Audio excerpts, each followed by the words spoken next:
Сәлеметсіңдер ме 7-ші сынып оқушылары. Осы химия каналына шыққан жаңа тақырыпты бірінші болып көргің келсе, қоңыраушаны басып тіркеліп қойсаңдар болады. Алдағы уақытта көптеген сыныптардың 8-ші, 9-ші, 10-ші, 11-ші сыныптардың тапсырмаларын да көретін боласыңдар. Ал бүгінгі жаңа тақырыбымыз балдар біздің 19-ші параграф тыныс алу процесі. Тыныс алу адамның ғана емес, жер бетіндегі барлық жануарлар мен өсімдіктер организміндегі ең маңызды процестердің бірі балдар. Тыныс алу нәтижесінде біз ауаны, дәлірек айтсақ, ауа құрамындағы оттегіні жұтамыз. Кез келген адамның тіршілігі үшін тамақ пен судан гөрі оттек өте қажет. Өйткені адам тағамсыз 2 аптаға, ал сусыз шамамен 5 тәулікке шыдай алса, ал оттегісіз небәрі бірнеше минут қана өмір сүре аламыз. Қанеки балдар, мынандай тәжірибені жасап көрейікші, қанша уақыт тыныс ала алмай тұрады екенбіз? Өз-өздеріңді тексеріп көріңдерші қанеки. Ол үшін бізге секундомер қажет. Тыныс алуды жаңағы уақытты өлшейтін қанша уақыт тыныс алмауға болады екен? Осыны зерттеп көрейікші балдар.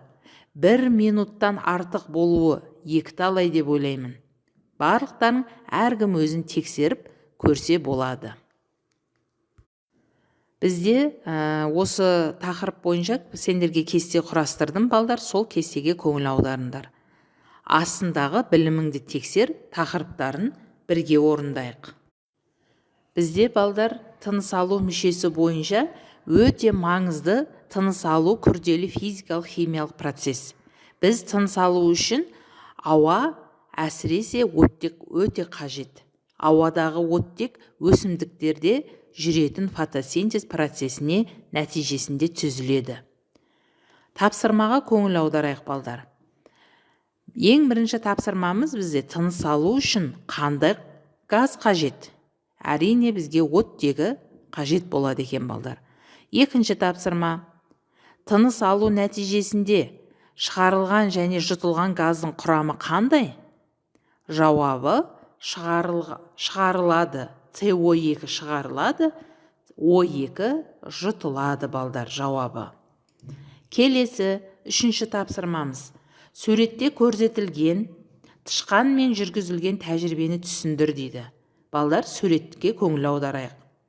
Ешқандай жағдай жасамай, тышқанды ауасыз жерге орналастырсақ, ол тіршілігі бірнеше минуттан кейін тоқтайды. Ал өсімдік болатын болса, тышқан сағаттап өмір сүре алады. Себебі өсімдік тыныс алуға қажетті оттегін бөліп шығарады. Сол себептен балдар, үйіміздің айналасына, үйге бөлме гүлдерін көп егіп, ағаштарды көп егуіміз қажет екен. Ол біздің денсаулығымызға өте пайдалы. Келесі тапсырмамыз. 4-ші тапсырмада балдар, тыныс алуда жүретін химиялық процесс қалай аталады? Демек ол бізде тотығу деп аталады. 5-ші тапсырма.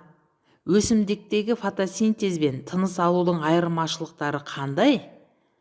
Жауабы, фотосинтез CO2 газын сіңіріп, O2 газы бөлінеді.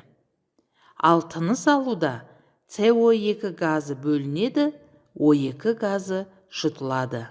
Мінеки балдар, бүгінгі тапсырмамыз осымен аяқталды. Қош сау болыңдар.